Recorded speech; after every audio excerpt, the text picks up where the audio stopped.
Good morning, everyone. I'm Amna Nawaz. Thanks for being with us today. We are at Rutgers University Live for an incredible moderated discussion we're really pleased to host on social media, crime, terrorism, and national security. These are, of course, stories we have been covering many times over. You have watched them, and we have assembled an incredible panel of experts who work on the front lines of these issues every day to talk about what the problem is, how we're facing it, and what can be done moving forward. We're going to jump right in here, and if you're watching on Facebook, thanks for joining us. Send us your questions and comments, and we can put them to some of the folks here in the room today. I'm going to hand it over to my colleague, John Cohen, who is a professor here at Rutgers, also an ABC News contributor, and of course, the former Undersecretary for Intelligence. Thanks for being here. Thanks, Amna. It's nice to be here. First, let me welcome all of you to the 2017 Rutgers Intelligence Community Center of Academic Excellence Colloquium, the impact of social media on crime, terrorism, and national security. First of all, let me thank all of our subject matter experts who have taken time out of their day to join us.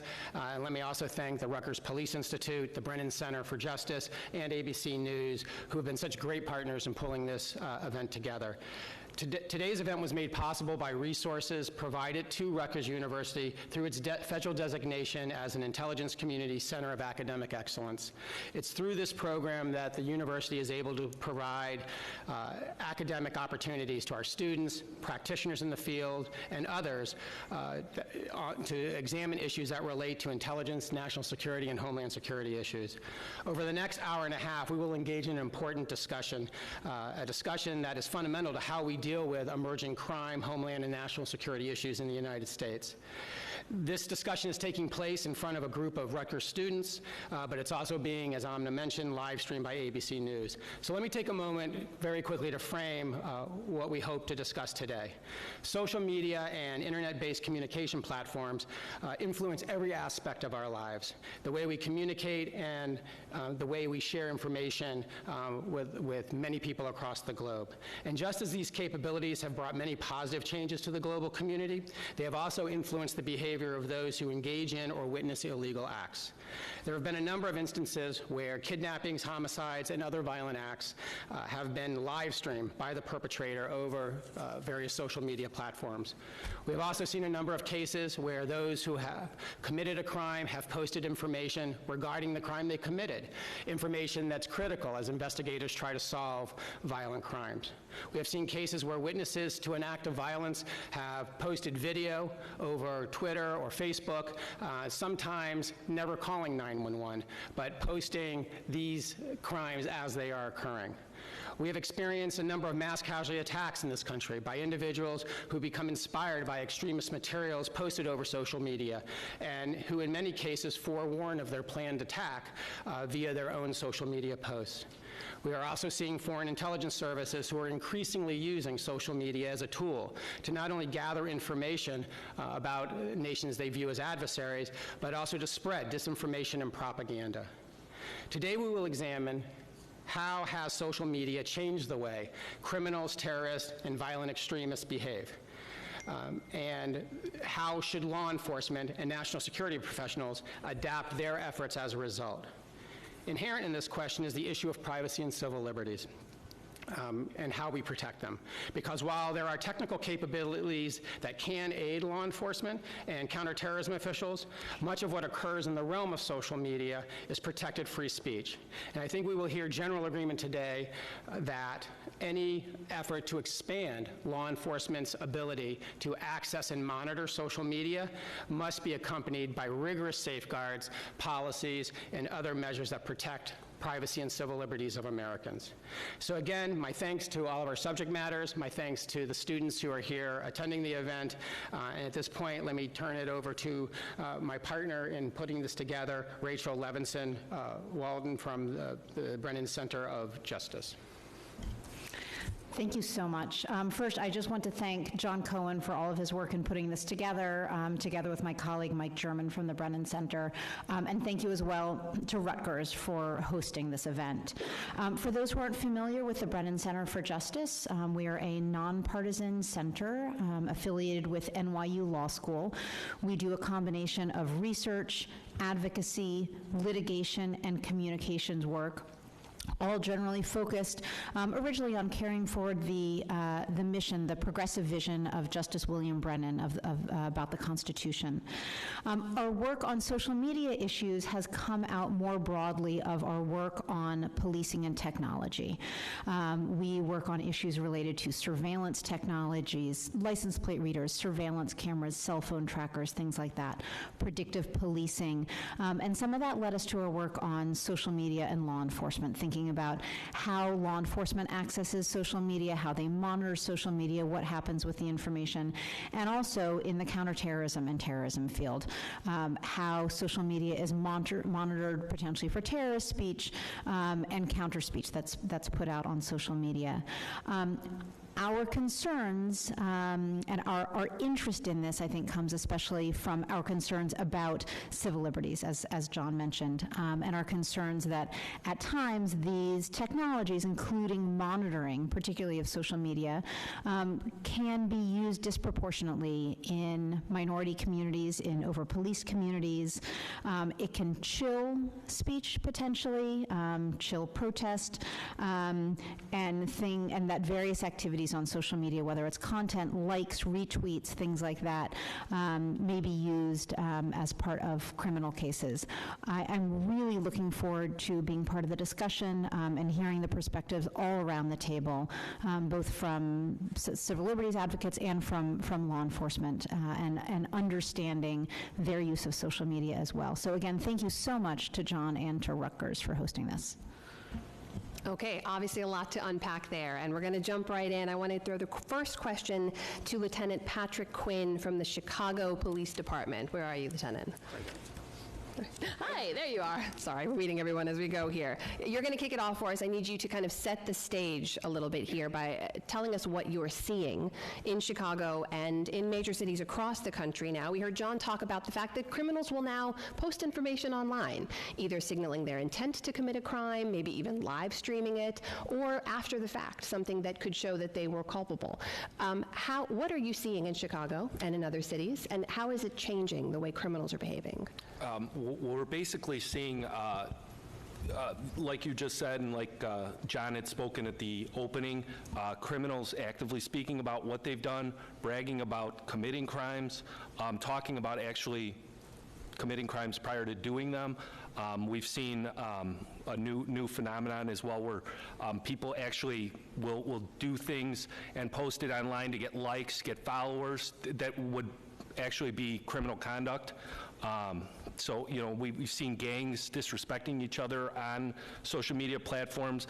Rival gang members will actually befriend each other and diss each other online. If diss is the cool word now, I don't know if that's acceptable, but pretty much social media is a tool for, you know, our populace, and criminals are not immune from using this tool, and we as a police department and as a society need to find a way to harness this tool in a way that we can effectively use our resources to combat crime, to stop it before it happens, and also to investigate it when it does happen. And social media is an invaluable tool that we're using, and we're going to continue through my department, hopefully, to harness the tools that are available. When social media is gone and something new is replacing it, hopefully we'll be at the forefront of using the new tools out there too. So we're always trying to use whatever we can to partner with the community and solve and do our job and do it effectively. Does anyone else from law enforcement want to share specific things that they have seen in this vein? Because obviously the audience out there, people around who don't work in this, have seen these kinds of videos. They go viral, they get national news attention. What are some of the specific stories or instances people have either seen or worked on? Anyone? You know, I'll add to that question. This is Dory Corn from Las Vegas.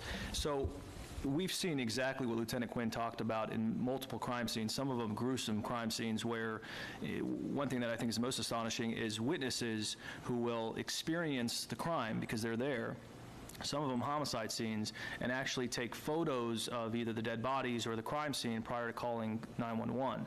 And it's not rampant enough where I think everyone is noticing it, but in law enforcement, we're starting to see it sporadically in different crime scenes. And I think it's just society's changing to how we interact with the justice system at all levels, everything from criminals who may take to social media to facilitate their crimes now because it might be easier and more discreet, to maybe promote their crime or criminal behavior, and then witness or victims to crimes who will then take to social media and garner more public support because they go on their Facebook or Twitter accounts and they talk about what just happened to them, and then that causes a different reaction from the public and a different reaction from police that we're used to. And then, of course, the one that I think is most fascinating right now is seeing some witnesses who are choosing to go to social media prior to going to law enforcement in some cases. And I want to talk about the witness perspective in a moment, but back to the criminal side, I think it's so baffling to people because no one understands why you would do this in the first place. So the next question goes to Professor Jeffrey Lane from right here at Rutgers. Based on your research in the field, why would anyone do this? Why do people post this kind of information?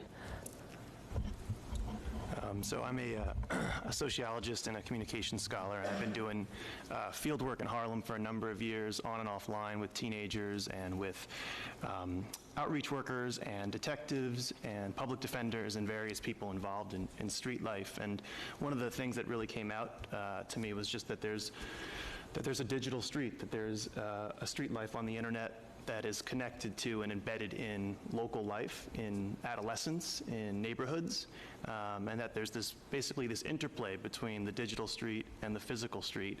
And everyone, whether you're a pastor or a cop or a parent or a teenager, at this point, you're using this digital street, this digital information to anticipate and respond and adjust to what may or may not happen on the physical street. And so while it can seem maybe crazy on the outside, if you think about digital space as organizing some of what happens in physical space and in neighborhood space, it actually makes a lot of sense. So if you're a teenager and you're in the middle of violence, if you know where your rivals are, or you know where your allies are, or you know where other people in the community are, including the outreach workers, including the cops, and you're able to kind of telegraph some of that online, that's a tool and that's a resource. And I think in different ways we're seeing adults and teenagers using digital space in this way. So I think the question is also, I mean, you can think about why would you live stream something horrendous, and I think sometimes the point is to get caught. Sometimes it's an act of desperation. Sometimes it's an act of total daring. But it's also very much embedded in a longer legacy of the neighborhood and in many cases, young people and their various relationships that are playing out. So when you get a video on WorldStar or you see it on the news, it's easy to forget that it's embedded in a local context and that things were happening in the lives of those involved before the video, and things are going to happen after. And so I guess that's how I've been coming at this issue a bit. So when those videos do come up and these folks are caught, I guess the next question is how we move forward from there. So I want to bring in Robert Laurino, who's the acting Essex County prosecutor. We've got this growing number of people now posting these videos, bragging about their crimes or live streaming them. How does that change how you then do your job? From the prosecution perspective, you see today jurors, I think, have a much higher expectation of prosecutors.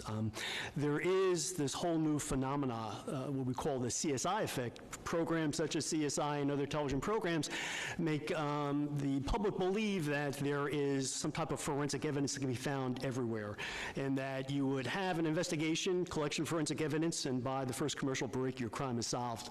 And it doesn't work that way. These are very painstaking investigations that need to be done when you're dealing with social media. What we have, it's the old, everything old is new again. I mean, in the past we used to have investigations, the gold standard was the wiretap. And why was that effective? Because you had a person's words being used against them, which is very, very potent type of proof. Things that jurors are looking for and something tangible that they can take back into a jury room with them. So if you replace replace the terminology of organized crime or mob with the term gang or cell, I think you see what we have today. If we replace wiretap with social media mining, I think you see this new phenomenon. Nobody's really using telephones anymore.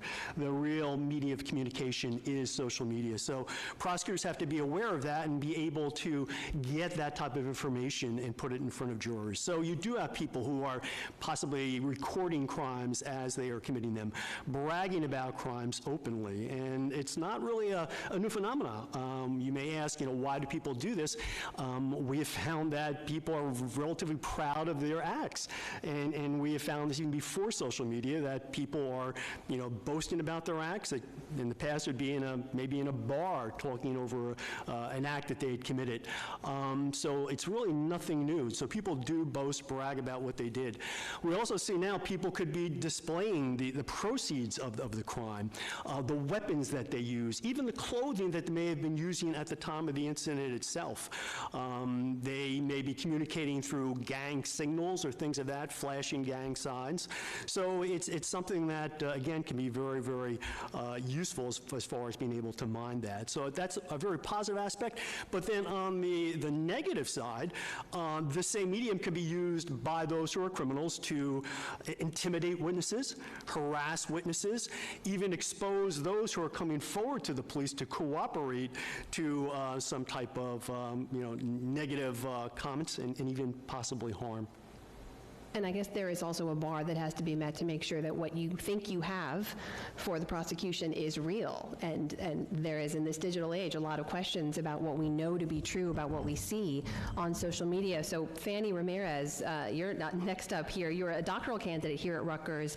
You focus a lot on the use of social media in criminal use proceedings. So how do we know? How do we verify? How do we understand what it is that we're actually seeing online? Yeah, so I'm currently doing observations in the Digital Forensics Lab of the Public Defender's Office, and one of their main concerns when we talk about digital forensics is how do we authenticate social media content, or how do we verify the identity of a social media user? And so depending on what kind of privacy settings a user has selected, the images posted on social media might include geolocation data that can then be used to determine someone's physical location. And another process they use is, in order to verify the identity of the poster, they will try to cross-reference the IP address with perhaps cell phone records, something from a different device. So for example, let's say the IP address leads you to the location of a hotel, an internet cafe, or even a residence. On its own, that location doesn't really mean the person was there. Someone else could have been using their account and posting information from that location. However, if cell site analysis shows that the person also made a call or sent a text message from that location, then it's more likely that they are truly the person who posted something on social media. So these are some of the ways I've seen people try to authenticate social media content, but I'd be really interested in hearing if there are other ways of going about verifying the identity of someone. Let's talk a little bit about some of the communities that may be impacted as part of these efforts. We heard Professor Lane talk about this digital street that we now know exists. Desmond Patton, I'd love to bring you in here. You're an assistant professor at the Columbia School for Social Work. You've studied the way that gangs use social media, how it influences their behavior. Is there a risk in all of this that certain communities are going to be targeted or disproportionately impacted by these new methods of investigation? Absolutely. I think oftentimes we think that we are just analyzing social media posts, but we are actually analyzing people behind those posts. And in that decoding process, there are a number of things that we take into consideration. We think about the person's race, their community, their neighborhood, who they're affiliated with, and who they're connected with. And those are all viewed through a lens, a world lens, with which we see the world. And some of the challenges with that is how do we accurately unpack language, context, and culture in social media communications.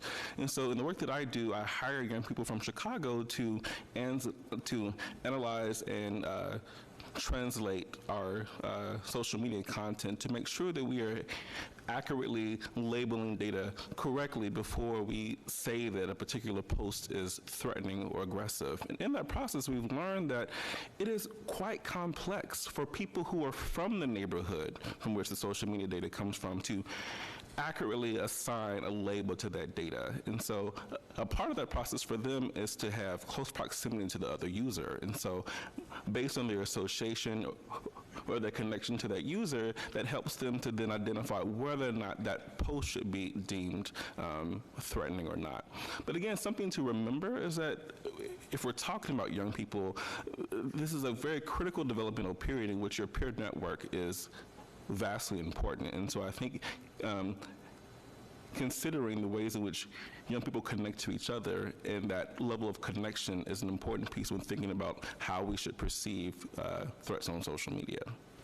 Also, just to follow up on that point, because this is a question I had, most of these, if you're talking about young people, legally you're talking about juveniles, right? And when you're talking about criminal proceedings and criminal investigations, it's different. So how do you view that? So I think two things are important here. Number one, we have a severe lack of education around digital footprint. Most young people, particularly young people who grow up in marginalized communities, are not getting a strong digital education. And so they are using social media without any understanding of those consequences that are associated with their digital footprint. And so I think in terms of thinking about how we should approach this topic for young people, we need to consider what information or knowledge they have or the lack thereof. Okay, so I want to circle back to something that Lieutenant Quinn mentioned earlier, witnesses on social media, people who see something happening or have seen something unfold before them and then post to social media before calling the authorities as they would have before the age of Twitter and Facebook and Instagram. Alberto Martinez, the Orange County, California Intelligence Assessment Center is where you work. So in addition to how criminals behave, I want to ask you about witnesses now. There have been a lot of highly publicized cases that people have seen where exactly that kind of thing has happened. What have you seen there? Is this really a growing phenomenon? And then how does law enforcement adjust their tactics to respond? Absolutely. So Alberto Martinez, representing the National Fusion Center Association as well, our 79 fusion centers across the nation. Right now, there's an influx, an inundation of information coming from the community, law enforcement, specifically to social media. And one particular case that we've highlighted at the National Fusion Center Network is in Northern California at a 49ers game. An individual was involved, was actually almost beaten to death closely in a local bathroom. That information was posted on the internet. And fortunately, that information, thanks to our Fusion Center partner, the Northern California Regional Intelligence Assessment Center, was following that information live since it was a special event. And fortunately, that information was received by local law enforcement within half hour, and the medical doctors included indicated that that individual was saved because, one, that information was relayed in a timely manner to law enforcement, and fortunately EMS helped survive that individual. But for us, we're just receiving an influx continuously every day, and we're trying to manage that information. And how do you manage that? For us, the National Network of Fusion Centers, in partnership with the Office of Director of National Intelligence and the FBI and DHS, created this real-time open source and analysis document, which helps law enforcement identify and how to handle that information. Because one, the questions we're receiving back to privacy, civil rights, and civil liberties is what is law enforcement doing with that information? So for us, there's kind of three main criteria, and that is, one, we can enhance and develop criminal intelligence. The second one is assisting in criminal investigations. And the third one that we're seeing across the board right now is assisting in special events. So following Charlottesville, there's a concern of information from lawful gatherings. And recently in Southern California, we assisted in a lawful gathering. And thanks to the use of looking at social media, vetting that information out, we determined individuals were posting information regarding bringing weapons to a lawful event. You know, local law enforcement, executives, city managers, elected officials want to know that information. How do you plan for that? So fortunately for our Fusion Center partners and our law enforcement, following that information, vetting that information out, most importantly, and providing that to local law enfortment assists in these special events. So let's bring it back then to the privacy, civil liberties perspective. As you mentioned, Rachel Levinson-Waldman from the Brennan Center for Justice here. Given all of this, given that people's first impulse is usually to go to Twitter or Facebook, post a picture, live stream a video, shouldn't law enforcement be seeking to monitor all those platforms more aggressively? I think it's a great question. I think one of the really key aspects of that question is the monitoring piece. So I'm sure that there are examples, they've come up in this discussion. We even saw them during things like Hurricane Harvey, people sending out messages, literally asking for help on social media, conveying things to social media, often, basically hashtagging or @ing a law enforcement agency and saying, you need to know about this, or we're looking for help, can you do something? I think that's a very different scenario when somebody is reaching out specifically, is kind of tagging law enforcement, from generally monitoring kind of all of social media, looking for something. And I think that's true for a couple of reasons. One of them, I think, is a basic kind of effectiveness and time efficiency question.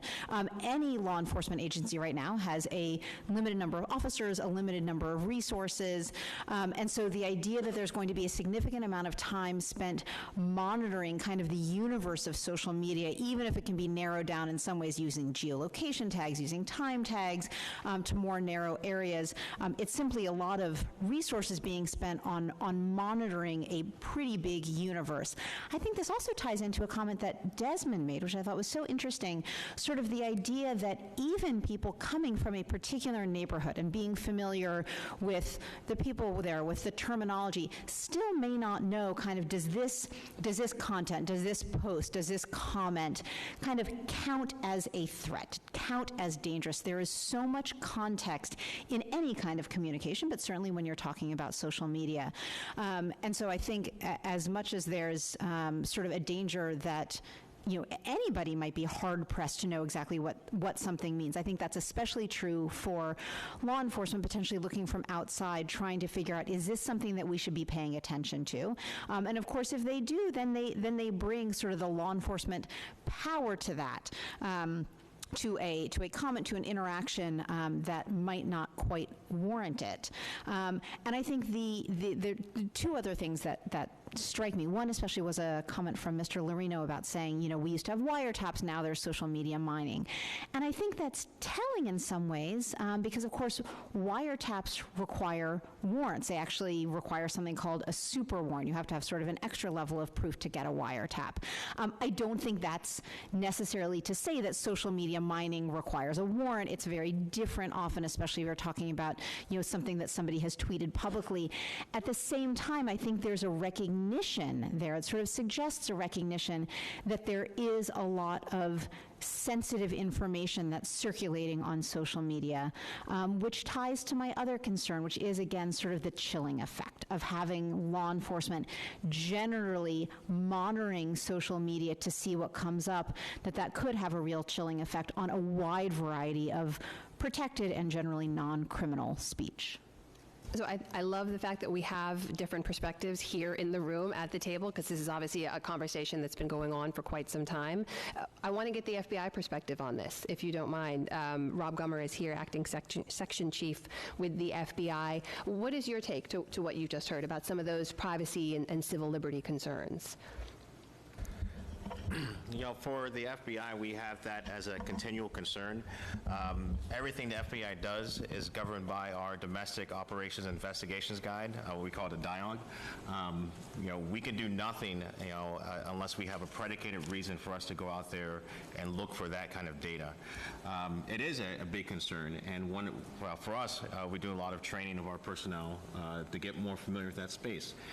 You have, the civil liberties concern, you have the search and seizure concern, you have the First Amendment concern, and that's a kind of a thing that we are continuing trying to grow on, because it's a super sensitive thing for us, because we have to ensure when we take anything to trial that everything is collected appropriately, and that we have the right predication, we have the right circumstances to go about that. And for the FBI, we have a specific kind of focus area that's higher than a lot of times street level crime. We're looking for kind of higher level organizational actions or illicit activity that's happening inside a specific sector.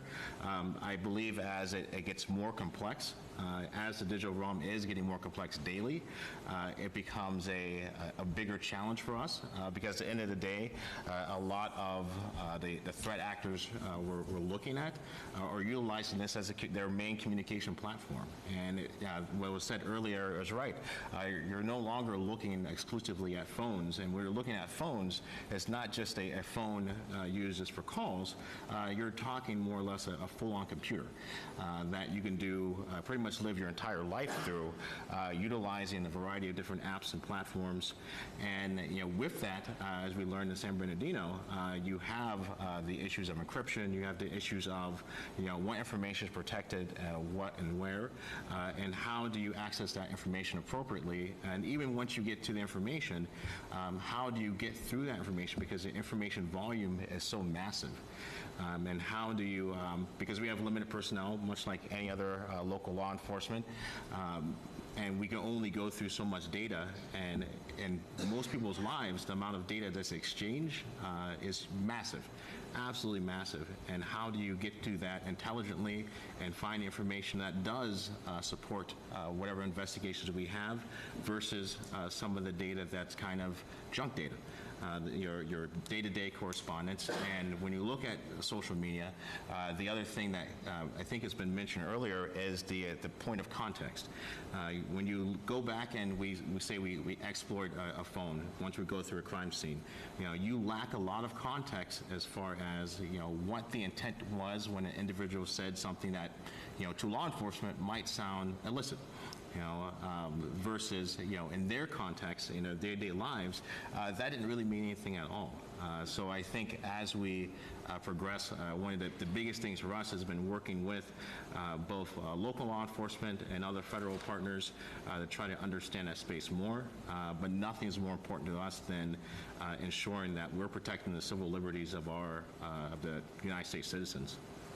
And I think that we're going to come back to a lot of those topics you hit on as well as the conversation goes on. I want to switch slightly just to talk about social media in a way that we've often covered it as journalists too, but as a source of inspiration for a lot of these crimes that do get carried out. And just a reminder to all of you who are watching on our live stream, you can feel free to send in your comments on the Facebook live stream. You can put them to anyone in the room. Or if you're watching on YouTube, you can comment in the comments section there with your questions and comments as well.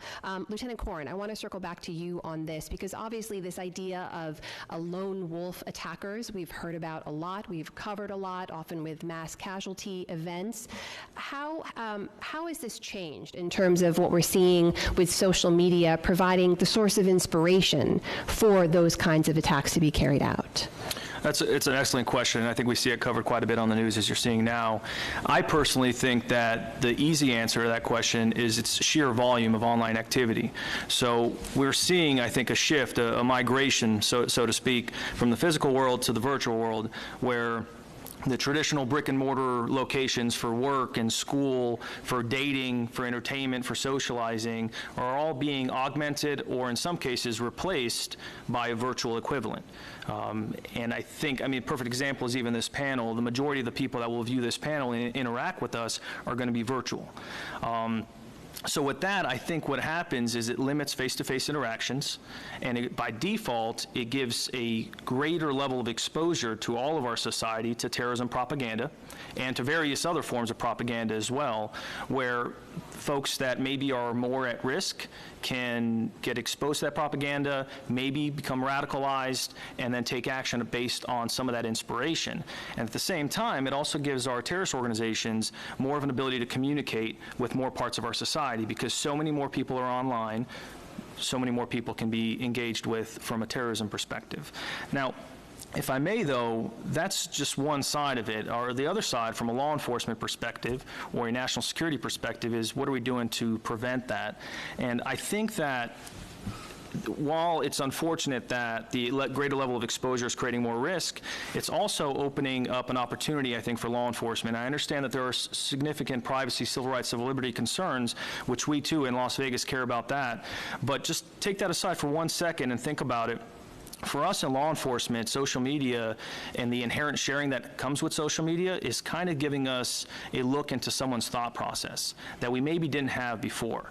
So in the past, law enforcement, in order for us to figure out what a criminal or a terrorist might be intending to do or planning to do or thinking about doing, is we would have to either go undercover and ask some probing questions, get a human source to engage with that person and ask some questions and figure out what that person's thinking, or as the prosecutor said, maybe get a wiretap and hope that they're telling someone on the phone or something like that.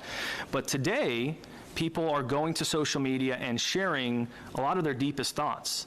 Now, the hard part for us is to figure out when is it just free speech and thinking and I'm not really going to do anything versus when someone's actually telling us that they want to kill someone and that they're going to kill someone. So I'll give you just a few examples from Las Vegas.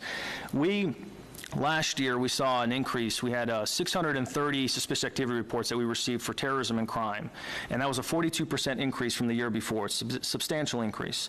Now, the majority of those suspicious activity reports actually had a criminal threat related to it, and the majority, or a large portion of that majority, had a social media component. Either someone used a social media platform to convey the threat, or they were using it in some way to increase the threat. And for us, just a few examples. We had an unstable combat veteran who was suffering from PTSD. Very unfortunate, but he was going to Facebook Live, and you can see the struggle. I know it's very hard for someone to think that you can interpret someone's struggle just by viewing a video, but video after video, watching Facebook Live, see the struggle of him wanting to kill many, many people, do a mass casualty attack, and also try to maybe outdo the Oklahoma City bombing. And when you start seeing these videos one after another, you don't have to be a psychologist to know that there might be a problem there. We need to maybe engage this individual and prevent any kind of violence. Or another example, someone going to Twitter and talking about, they were a driver for one of the companies that you can drive for. It's not a taxi. And they decided to go on Twitter to, that they kept thinking about taking the car and running over children at a playground. Or another individual going to Facebook page and talking about trying to outdo the Orlando attacker, the terrorist attack we saw in Orlando. So this is all in a small few-month period, and we were able, fortunately, to prevent all of them from going to violence. But Facebook and other social media applications, whether it's Twitter, Snapchat, all of them, give us a little bit of a preview into what's going on in someone's head. And then the last thing I'll just tie it up with is, in addition to that opportunity, there's also, I think, strategies that we're embracing now in law enforcement that are a little different than what we're used to. So one, that I'm a firm believer, and so is my boss, Sheriff Lombardo, is prevention is critical, and that to us means that you have to put the community first in some cases before prosecution. So traditionally, we would want to wait until we had sufficient evidence and everything we needed to have a foolproof case. But the reality is, with some of these active shooters and school shooters and terrorism threats, the concern is just preventing someone from committing a violent act. And even if we don't have that strong of a case, if we can go engage with that individual and just manage that threat, it's better than having a foolproof case from our perspective. Otherwise, we take on a lot of risk for our community. And the second strategy is shifting from mitigation or threat mitigation to threat management. So we traditionally think we need to mitigate the threat, which suggests that there's a starting point and an end point. And in a lot of these, as I'm sure our folks talking here about privacy will say, is you don't have that. You may not even have a crime. So instead of mitigating, thinking we can go out and arrest somebody, we now have to think, how do we manage that threat? And the answer is law enforcement can do some of it, but it's certainly not entirely a law enforcement problem. There's public health and community organizations that need to get involved in managing an individual's potential threatening behavior. And John Cohen, I know this is an area you've worked in for quite a while. Jump in here. What's your take? Yeah, let me just echo what the lieutenant was just describing. Here at Rutgers, I have co-led a project along with John Farmer, the former Attorney General, where we've looked at mass casualty attacks in both Europe and the United States. And we've worked closely with the FBI, law enforcement officials in this country and in Europe, mental health professionals, faith leaders, and community leaders. And we're finding that the threat facing the United States in particular, as it relates to mass casualty attacks, and to some degree Europe as well, has a new element. And that element is that we have individuals who generally share some common underlying psychological or behavioral characteristics, who are becoming self-connected to extremist and terrorist causes based on what they're viewing on social media, what they're viewing on other internet-based platforms. And they derive a sense of inspiration, a sense of connection with these terrorist causes, even to the point of committing a mass casualty attack in furtherance of that cause, but they never are in communication with any formal group, whether it be a domestic extremist group or a foreign terrorist organization. And that means, as the lieutenant pointed out, we have to change the way we think about both assessing the risk posed by somebody who comes to the attention of the FBI or of local law enforcement, but also what we do once we identify somebody and come to the determination, you know what, we're very concerned. The mental health professionals we work with are concerned that this person may conduct an act of violence. They haven't violated the law yet. What do we do? And in the past, quite frankly, the answer was, and I say this as somebody who spent 32 years in law enforcement and homeland security, in the past, the answer was basically, well, we'll see what happens. And we just can't afford to do that anymore. So what we're increasingly seeing across this country is local law enforcement behaving in a way similar to what the lieutenant just described in Las Vegas, where mental health professionals are working day to day with law enforcement. And when they come across somebody who they believe poses a risk, they'll figure out some type of threat management or intervention strategy that's intended to prevent that act of violence from occurring. And it can include traditional law enforcement activities, but more often than not, what we're seeing, or increasingly what we're seeing, is perhaps providing some other type of mental health or other non-law enforcement support for that individual. Okay, so here's where the tension comes up again, right? We know that there's a threat. We know that these social media platforms are being used in this way. Mike German from the Brennan Center for Justice, I'll put to you here, we've now established that if there are, hostile actors, terrorists using social media platforms in this way, doesn't it beg the question, why don't we just give law enforcement more power to be able to monitor those? So thanks very much for the question, and John and Rutgers for putting this presentation on.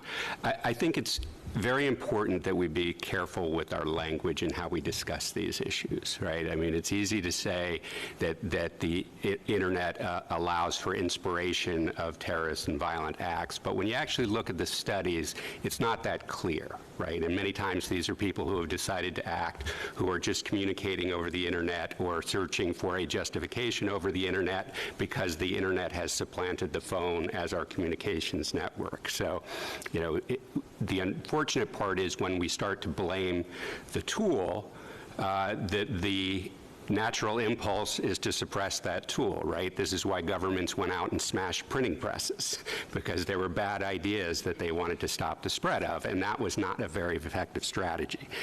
So I think we have to be very careful in making sure that we're talking about what the real problems are and focusing on solutions that there is actually a research basis to believe would be effective, right? And, it's come up where we talk about prevention now rather than solving crimes. One of the things we have to keep in mind is there was far more terrorism in the United States in the 1970s than there was over the past 10 years, before there was an internet, right? 1985 was what we called the year of the spy, because so many spies in our national security agencies were caught that year. So these are not new problems, and in fact, if we look at violent crime in the United States, it's also down significantly from the 1990s. So the idea that the internet is fueling these activities, I think, overstates the case. And again, it gets back to effectiveness, because even though the violent crime rates are down, half of the violent crime in the United States still goes unsolved. That includes 60% of the rapes in the United States. That includes a third of the murders. So with about 15,000 homicides a year, that's 5,000 murderers who aren't being caught. And are we putting the resources, our law enforcement resources that is, as we've discussed, are finite, into some social media monitoring campaign that might someday help us predict crime? Or should we actually be solving the crimes that happen? Because we have a huge problem, particularly with rape kits, sitting sitting untested on shelves, right? There's a lot of crime solving and crime prediction we can do if we actually use the evidence that's sitting right in our crime laboratory. So I think it's very important that we make sure when we're talking about these issues, we're actually looking at what has some scientific basis to believe this will be an effective method of actually solving the issues we're trying to solve. You mentioned the law enforcement resources and using what they have available to them. Let's talk about what they can do, what they do have at their disposal. And I know we have a couple of guests from the FBI here, so please feel free to chime in here. As it relates to some of these threats we've been talking about, counterintelligence and counterterrorism and so on, what are the tools that you use now to monitor and mine and go into social media where you need to? So Sid Hayes with the FBI. First and foremost, we don't like to use the term monitoring because, for obvious reasons, it has very negative connotations for it. I would say that for most of our cases right now, while they may have some component of social media exploitation or some kind of internet component associated with it, it's really not going to be, for the most part, and there are always exceptions, it's not going to be the basis in which most of our cases will be developed. So for us, we're really relying upon relationships with the general public, so that way, if we get tips, we can look at these things. So when we're talking about social media, for us, there's this idea of publicly available information.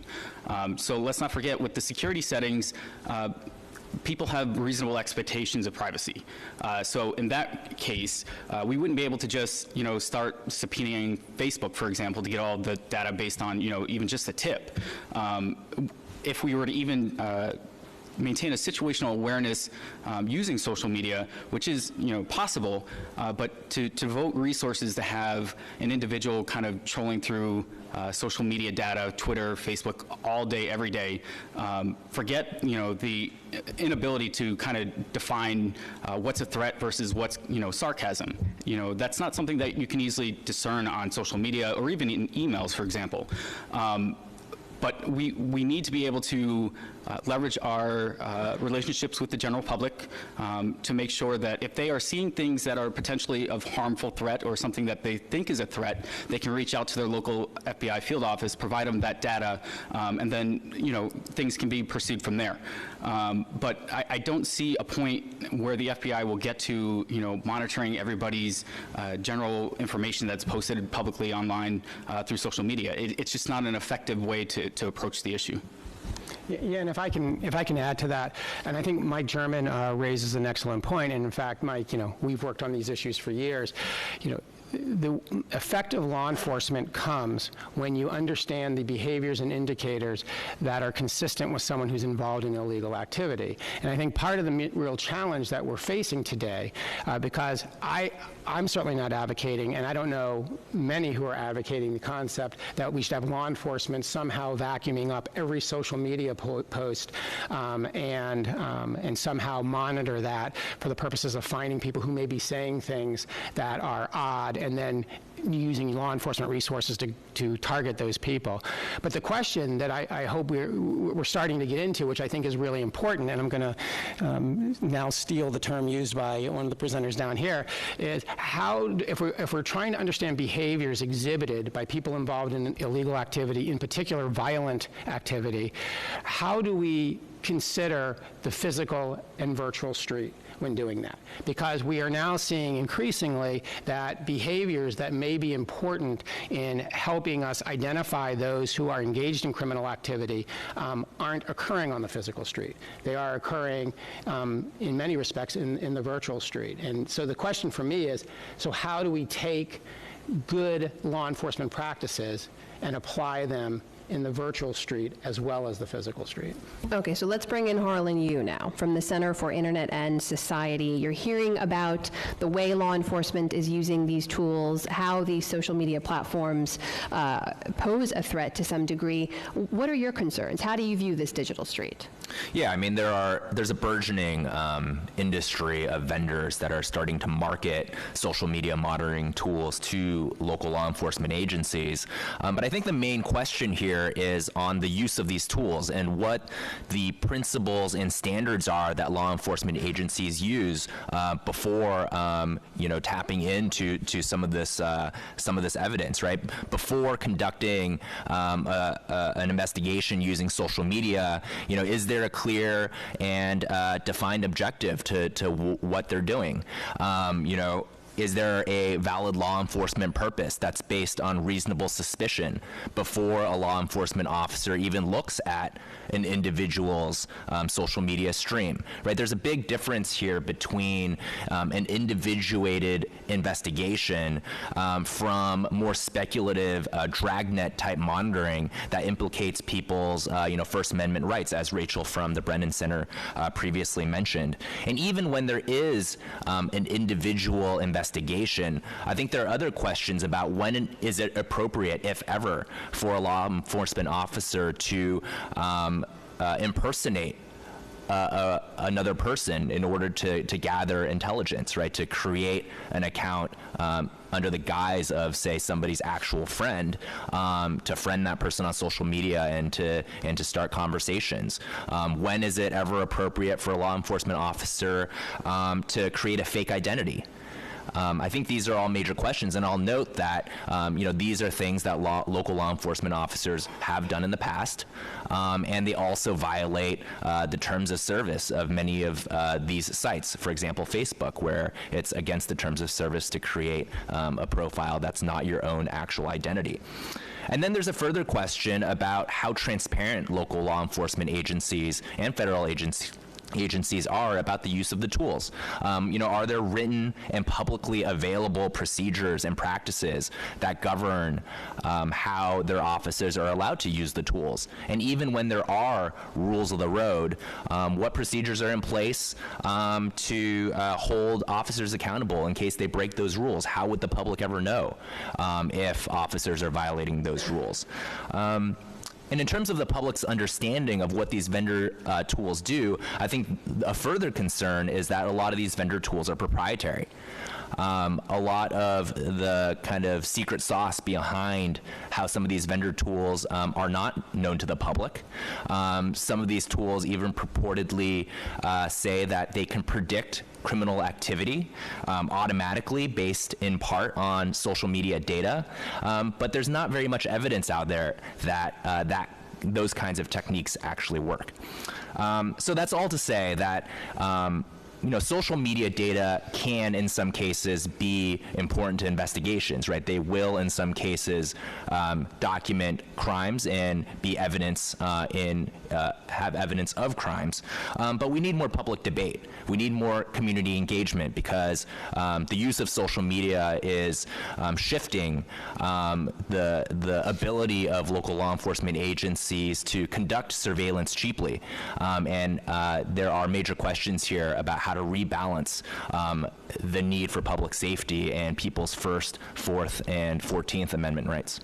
So in the interest of keeping this a discussion, I want to give anyone from the law enforcement community here a chance to respond to some of the things Harlan just mentioned, because those are things that we have seen about law enforcement officers assuming fake identities, sort of navigating this world in different ways. Does anyone want to chime in on that? Well, if I can just jump in, because I just got a question from someone viewing this and saying, in response to Harlan's point, well, how do undercover operations fit into your answer? I mean, law enforcement uses undercover operations in a whole host of areas, and we use what I would describe as an undercover operation to go after sexual predators and other people involved in very serious criminal activity. So are you this is the question that I was just asked, are you suggesting that law enforcement should be precluded from engaging in undercover operations in the digital street? I mean, I don't know. I think the main concern here is, are there written and defined standards for how those types of undercover investigations actually go? I think, for various local law enforcement and federal law enforcement agencies, those standards aren't defined, or at least they're not oftentimes written down, and I think that's a problem. This is Alberto over here. I have a comment on that. So regarding the privacy and policies in place, speaking for fusion centers and local law enforcement, there's policies in place. So we do have our privacy policies open to the public. I mentioned earlier about a document regarding real-time and open source analysis. It's available to the public through the Bureau of Justice Assistance, and I encourage everyone to download the document. That was developed by local law enforcement, fusion centers, intelligence analysts on how we should use social media or open source for law enforcement, criminal investigations, and public safety. And to the gentleman's point regarding these social media platforms, these third-party aggregators, it goes back to his point about education. And I believe sometimes there's a misinformation or a misunderstanding of how law enforcement is using these tools. For example, Twitter recently in December of 2016 cut off fusion centers from this specific fire hose or API data because it is perceived that fusion centers are a surveillance program. So that miseducation of understanding what we really do with social media begs the question. We need further discussion with these companies to identify what we are doing with this information. Because there is a reasonable expectation by the public, by our community, that we are handling these specific threats. If I could, Sid Hayes from the FBI, I think did you have something to say earlier? Yeah, absolutely. So just to, kind of hammer home the point that the FBI does not start investigations based on First Amendment protected activities, and that extends to the internet as well. We view tweets, Facebook posts, all of that as First Amendment protected activity, free speech. Now, of course, there are written procedures that dictate when and where we can start incorporating this into investigations, but as I kind of alluded to earlier, you're very rarely going to see a tweet form the basis of any of our investigations because, again, kind of all the other things that we have discussed already. How do you vet that that is actually a threat? Now, when it comes to any type of tools, again, there are procedures put in place to ensure that our investigators, our agents, our analysts fully understand those limits. When does an individual have a reasonable expectation of privacy versus, this is publicly available information. Regardless of my affiliation with the U.S. government, anybody can access this information. So there are limits for us. There's guidelines. It's not as if that the FBI, again, sits at the J. Edgar Hoover building, sucking down the internet and looking at every single tweet and Facebook post out there, aside from the fact that it's just not possible to do that. Well, let me follow up on that for a second, because there's a bar there to some degree, either to you or to anyone else from law enforcement who wants to answer this. Obviously, if someone goes on Twitter and tweets a violent threat, that's going to be the basis of some kind of action, right? Absolutely. And so as I kind of had said earlier, there is always going to be certain, exceptions to that. However, again, you also have to look at that tweet. If you could see on Twitter on any given day 40 to 50 posts, and that's, a very conservative number of an individual that's threatening a politician. So how do you kind of discern when is that individual, maybe using sarcasm versus an individual who has the capability, the intent, the capacity to kind of, make that kind of threat? So if a threat such as that were to come to the FBI, that would be something that we'd look at seriously, because again, it's a threat to a public official. But we would have to discern, okay, is this an individual who really is capable of carrying out this kind of threat, or is it somebody who's just, kind of a keyboard warrior who's, all of a sudden very strong because they're hiding behind a computer screen? So Jim Baker here from IACP. So thank you. So IACP is a membership organization that represents 30,000 members in 150 different countries. And I just want to make this point as this conversation goes on, is that there's 18,000 police agencies, roughly, in the United States. This is the difficult space.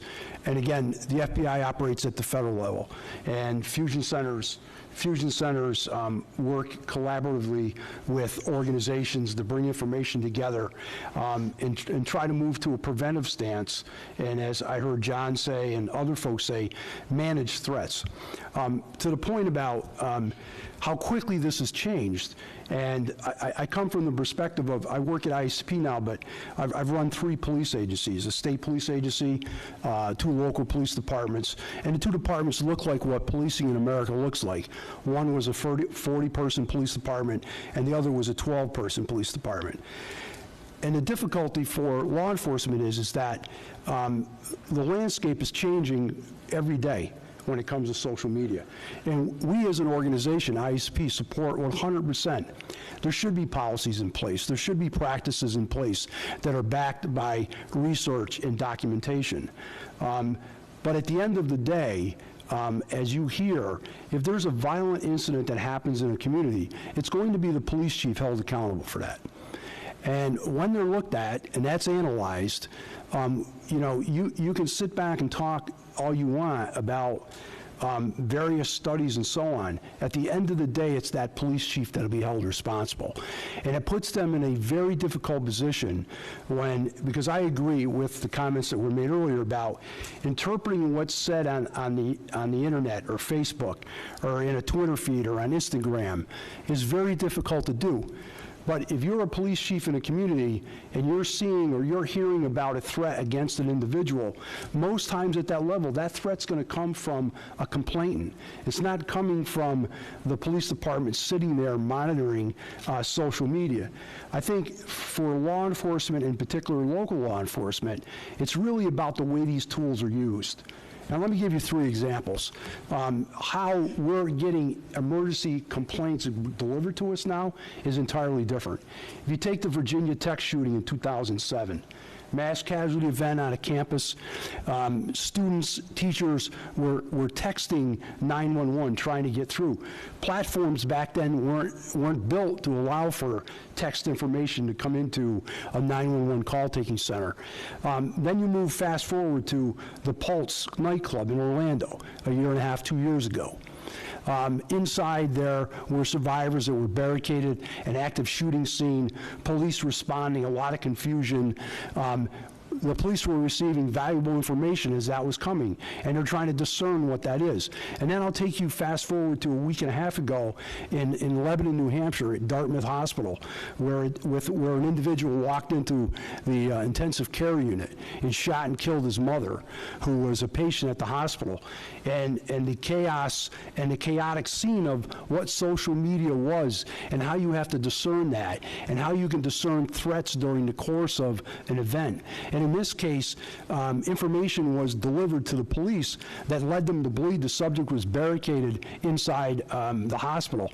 And again, with Dartmouth at all, it's a major university hospital in New England. It's a large campus. It took resources away from apprehending that subject. So my point is that at the end of the day, this is changing so fast that from where I sit with, and I hate to say this out loud, but with 44 years of active law enforcement experience, it's changed the entire dynamic of the way we provide public safety in communities today. Because folks are used to getting their services and their goods by using the internet and social media. And now that's starting to translate over to how they call for police services or how they deliver information about public safety. And the final point I want to make is that there was a time early on, and not that long ago, 4 or 5 years ago, when law enforcement looked at social media as either one of 2 things. It was a community relations tool for the police, where they built trust and legitimacy with the community, or it was used separately in the course of a criminal investigation. So there may be an act of domestic violence, and we find out during the course of the investigation that something was posted on a Facebook page that resulted prior to the event, and there was an act of domestic violence, and we would try to recover that as a piece of evidence against the individual who assaulted their intimate partner. That is kind of blended together now, because as late as Charlottesville, and ISP is doing some work post-Charlottesville right now, as late as Charlottesville, we now know that what used to be something as simple as the police department would send nice things out, or they'd get nice messages back from the community on social media, or they would gather as evidence. We now know that that is blended together, and social media is no longer an international terrorism issue. It's how people are communicating to come together in a violent encounter like we saw in Charlottesville. And it makes it very challenging for law enforcement at the local level, trying to figure out what is actually factually true and making a judgment call about how we use these unbelievable powers that are invested in us to intervene and try to prevent or manage an incident that's going to happen. So It isn't that simple, and I think it's getting much more complicated as we go on. And I'll end it by saying that it's important for law enforcement to engage ACLU and other folks that are involved in privacy issues to make sure as decisions are made about policy development or use of the tool, that there's an understanding of what the First Amendment is and what the other constitutional rights are that protect our citizens that we have an obligation to protect. I want to bring in I want to bring in our guest from the ACLU in just a second, but I want to throw back to you this issue that you raised on Charlottesville, and hopefully other people from local law enforcement can chime in as well, because that was the most recent example where we saw something created online, fostered online, built online, and in hindsight, of course, being 2020, there seemed to have been a lot of clues that action could have been taken earlier that might have prevented the loss of life there. So my question back to you, Jim, is in working post-Charlottesville, are there lessons learned from that specific incident that now help you create policies moving forward? Not to duck the question. No, I won't let you do that. So I've never seen police do that, right? Duck a question. I have the lead on the team that's working on the after-action review there, and we're not quite there yet. But what I will say to you is, in general terms, it speaks to what I spoke about. There was a lot of information that was, in fact, being watched by law enforcement leading up to those events. And there's a window of time where there was another event that, for the lack of certain fuel not being added to the situation, could have been an earlier Charlottesville situation. So it's the very issue I'm talking about, where police are looking at social media conversations that are occurring with what is expected to be individuals that will show up, that will maybe, for example, use hate speech. But that's a protected right. You can say what you want to say in America. That's the First Amendment right. As much as we may think that speech is appalling, it makes us sick to our stomach, we think it's wrong, we still have the same obligation to that group as we do to other groups to protect their First Amendment rights. So when you see that in social media, and that is being monitored and watched, because again, going back to these points earlier, I agree. Just to go out fishing on the internet to see what people are saying shouldn't be a function of law enforcement. I don't believe it is a function of law enforcement in general. There is way too much to do in the world that we operate in today. But when there's a specific incident unfolding like Charlottesville, it does become important to have some understanding of what's being said. And then it becomes very difficult about, for example, a simple decision such as this. You see an individual make a statement, I'm bringing my AK-47 and 5 firearms to this event. That is not illegal in the state of Virginia. So now a decision is made, is this a violent individual or not? And policy, in this case or other cases, may say you can't even check their criminal record as a result of that. And honoring that and being faithful to that policy is a real challenge for law enforcement, because at the end of the day, I'll say it again, it's ultimately the police chief that's going to be held accountable for an act of violence that occurs on your watch. And this is a great time to bring in our guests from the ACLU. So you hear law enforcement officials saying our hands are tied to some degree with what we're able to do, with the tools and resources available to us. What do you have to say to that?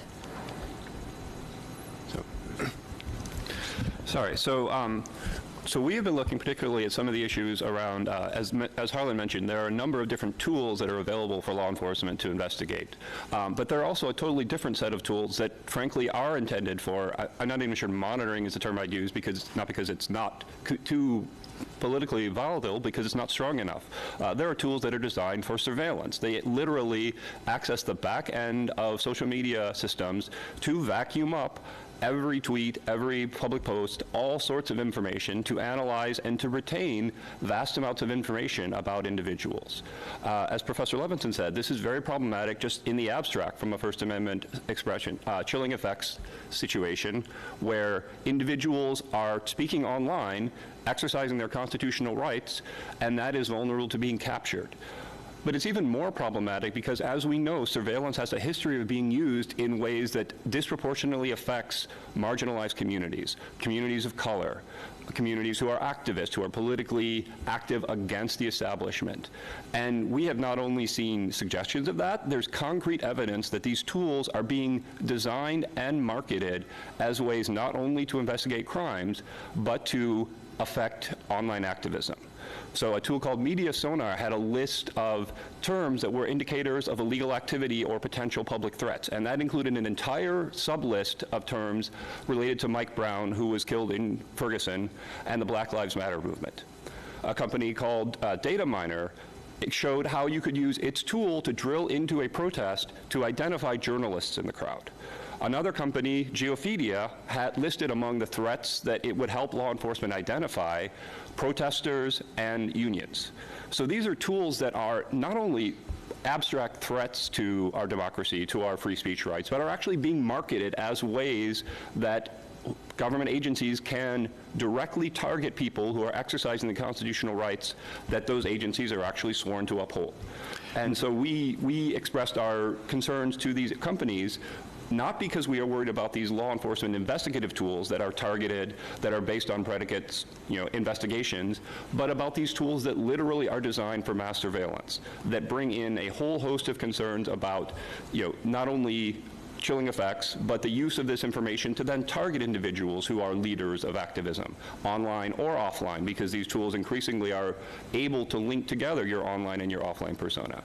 And so when that happens, that raises a large number of flags, and we successfully convinced some of these companies to pull access to their back end. Again, not removing the investigative tools that allow targeted investigations, but the APIs that literally are a fire hose of information that are dumping, every tweet, every Facebook post, whatever it may be, that can then be collected, analyzed, retained indefinitely, that we have seen evidence that some, at least, law enforcement agencies, Sacramento, are using them to collect every bit of information that is online, publicly available, not illegal to collect that information, and yet still deeply problematic from a policy perspective, to literally maintain a record of everyone in the city, turning it from a situation where you are investigating a particular incident or trying to prevent particular threats to constant monitoring of everyone, flipping the relationship between a police department that is trying to serve its community and an adversarial relationship where both the police department and the community look at each other askance. There's no trust because they are seeing each other as suspects and as watchers. You raised the issue of private companies, too, and their role in all of this. This is something Alberto referenced earlier about Twitter's recent actions, and this is timely for a number of reasons, because last week, President Trump even tweeted after the London attacks that, for these folks, the internet, he said, is their main recruitment tool. We must cut off and use better. Just today, UK Prime Minister Theresa May is meeting with social media tech companies to try to figure out how they can work together to tackle terrorism there. So I'll put this out to anyone who works on the front lines of protecting privacy and civil liberties here in the States. How does that relationship move forward? What troubles you about those efforts moving forward?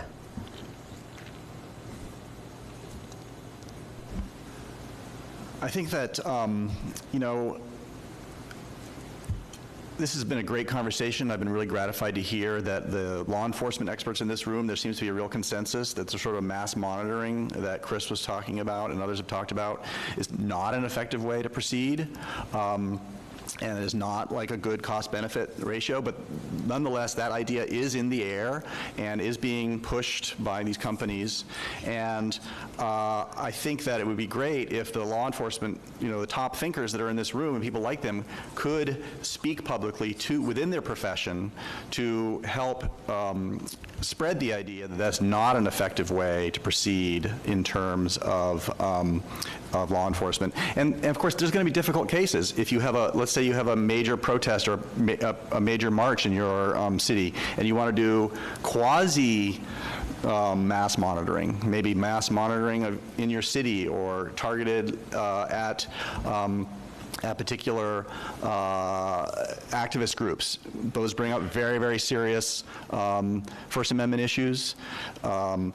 If you have evidence that there's illegal activity afoot, that's one thing, but if you don't, then that becomes very, very problematic. But the bottom line here is that we're living in a new era. Everybody's communicating online and often publicly in a way that never happened before in the past. Law enforcement is trying to figure out how to deal with it. We understand that. We understand that law enforcement is trying to figure out how they can use these tools, and nobody blames law enforcement within the constitutional framework for seeing what these tools can do, but where the blame does come is when law enforcement does it secretly. So my top message would be transparency, transparency, transparency. We as a society, we're living in a brand new era. We're trying to figure out how to do this.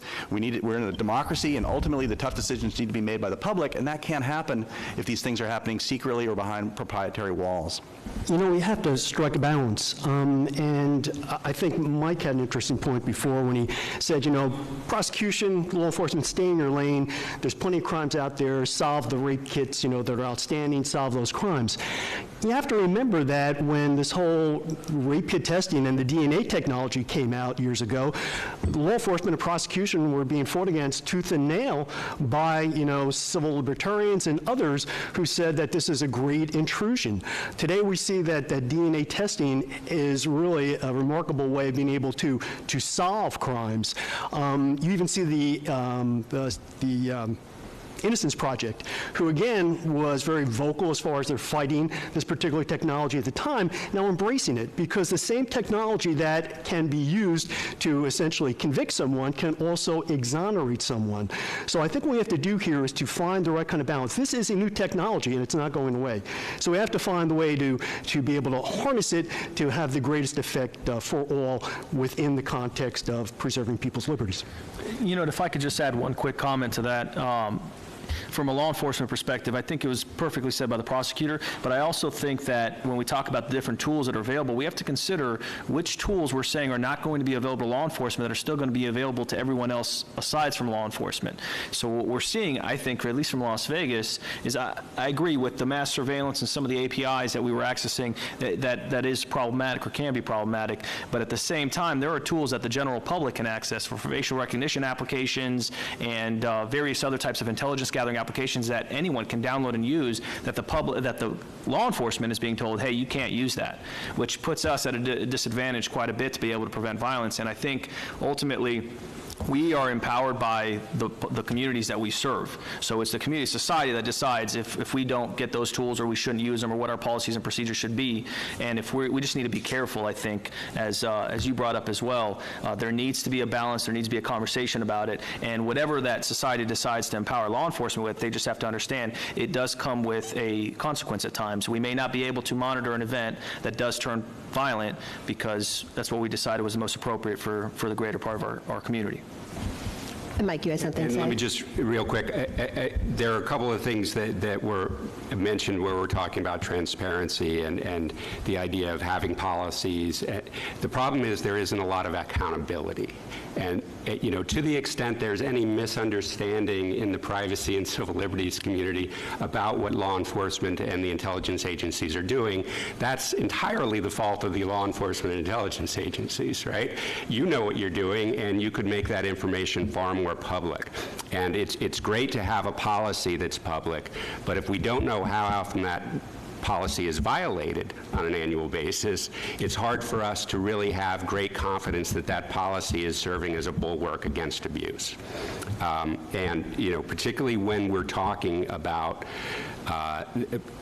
communication systems like social media and the internet, you know, that's how we engage in our political discussions today. And, you know, there's a case called DreamHost that they're fighting an FBI search warrant, I think it is, for 1.3 million visitors to one of the websites they host, right? So to the extent that there is this fear in the community that there are these dragnets, there are indications they are, and that's only public because DreamHost made it public. And you know, many of these search warrants come with requests not to share that information with the public. So, you know, I think it's great that you're all here and that we're having this conversation, but I think it has to be greater transparency and accountability on a regular basis that will reduce the misunderstandings to the extent they exist. Because if I don't want to be wasting time arguing about things law enforcement isn't doing, right? You know, we're going to have differences on wherever we end up on this stuff. So let's focus on what you're actually doing so we can minimize our differences there. And I want to talk about another part of this conversation we haven't yet addressed, because we're talking about technology and all the problems that it presents. I know we have some guests here from Argonne National Lab, and I'd invite you to chime in here. The other question is, are there any tech-based solutions to some of these problems as we're talking about them today? So before we go into tech-based solutions, the first thing is to actually even understand the problem or the phenomenon fundamentally, which is happening from a scientific perspective, but we've only started this. And the reason, as has been covered in the panel before, is social media is a platform which has changed fundamentally the way we as a species are communicating. The volume of information and the speed of information coming at us is now so decentralized that there's this difference between data, information, and knowledge, which is now more of a gray area. The momentum and the volume in social media gives a case where you can choose your information, you can choose your knowledge, you can choose your facts and your beliefs. So studying the way opinion and beliefs spread on social media is a very important scientific perspective, which goes on to inform applications in a wide variety of areas. Now, as we talk about applications and strategies, one thing to realize and cognize is there's a difference between misinformation and disinformation. And any strategy to use social media for whatever end has to make sure that we understand the difference and develop strategies specific to those differences. Also inherent in this is this tension between protecting free speech and then finding the stuff where someone is actually tweeting a threat that they could act upon to someone else. So is there a technology solution somewhere in there with like rule-based searches? Are there efforts being made towards that as well? So part of what we're studying is how do these dynamics actually work, and the fundamental question to what you're saying is how do beliefs and opinions actually spread on social media, because that's always the precursor for any action. Now, in my thesis, for example, we studied social media conversations right after the social media conversations on Reddit after the Boston Marathon bombings, where there was a lot of false names which came out. And what we found is like less messenger quality, more is the momentum effect, and kind of like the volume. So those kind of look at what tools you can look at. What I mean to say is, in polarized debates after an event where nobody knows what is going on, no user on the internet wants to be neutral. There's almost this shift away from neutrality that I'd rather take some position and then change my mind or be proved wrong or something else. So that kind of makes it a little complicated to make specific technology tools, but we need to study this. Is Facebook different than Reddit, different than Twitter, different from 4chan? It is, and there's a lot of steps to understand how these differences happen, and more fundamentally how, from a social and behavioral perspective, we can model and even understand this. So where the rubber meets the road on all this is, of course, where this discussion and these policies and how they affect everyday American communities. It's something Desmond touched on before. I know we have Jonathan Smith here from Muslim Advocates. He's the legal director there. And Jonathan, I want to get your take on this, because this is something we've seen happen in the Muslim American community, in particular, specific communities and groups finding themselves in the crosshairs, targeted to some degree by some of the things we're talking about, specifically with things like extreme vetting, which has been discussed now, going through people's social media accounts before you are granted access here. How are you viewing that, and what are some of your concerns there? Thank you for the question. And just earlier this year, the State Department announced, as part of President Trump's extreme vetting program, that they would begin collecting social media handles for visa applicants from likely Muslim majority countries around the world. And when they announced this policy, they were quick to say, we have a non-discrimination policy in place. We don't profile. And while that's certainly important, that's by no means sufficient. And I think it's really important, whether it's the State Department in this context or law enforcement more generally, that beyond just kind of reciting commitments to non-discrimination or commitments to not racially or religiously profiling, that agencies also talk about how they're going to use this data, what training that they're providing to their employees to actually understand and interpret this data and information, how this data is being stored and maintained, all issues that have been touched upon earlier in the discussion. But I think simply having a policy in place is important, but doesn't go to the heart of the matter in terms of how the data is actually being used and communities impacted. And I would just also return to the point that Mike German made, that we can't pretend that these conversations are happening in vacuums. The context of the American Muslim community, there is a widespread perception of mass surveillance, profiling by law enforcement, by government entities. I regularly go to mosques or other community centers, and everyone there believes that they are being wiretapped, that their social media is being monitored. So it's critically important that we not simply say, oh, we have on our website a policy that says we don't discriminate, that law enforcement and public leaders actually go many steps beyond that and make clear to communities that have been impacted by these policies, communities that are living in fear and concerned, that there's actually a meaningful commitment to these principles of constitutional accountability, and actually speak to those concerns in real ways that actually allay some of these concerns and fears that communities have. There clearly there's a lot more to discuss on all of these fronts, but I want to be respectful of everyone's time, so John Cohen, I'll give you the tough task of asking for your final thoughts on everything you've heard. Well, I think this discussion exceeded my expectations. As I said at the start, what we were hoping to do is to tee up an important discussion that isn't going to end here, but hopefully will continue from here. I mean, this just strikes me as I think about the threats facing our community, the threats facing this nation, the environment that we are in, the polarized, angry environment that we are all living in as it relates to our society today. This has got to be one of the most important issues that leaders in D.C. need to be thinking about and confronting, and hopefully talking to experts such as all of you. We can no longer differentiate or ignore that, as Dr. Patton has indicated, we live both in a digital and physical space. And that applies not only to the positive aspects of our society, but it also applies to those issues that threaten our society. So, again, this is an important public policy issue. I hope we do have some government officials who are watching this, and if they're not, we'll make sure to send them the link. I think, to go back to something that my friend Mike German said, as we have these discussions, words do matter.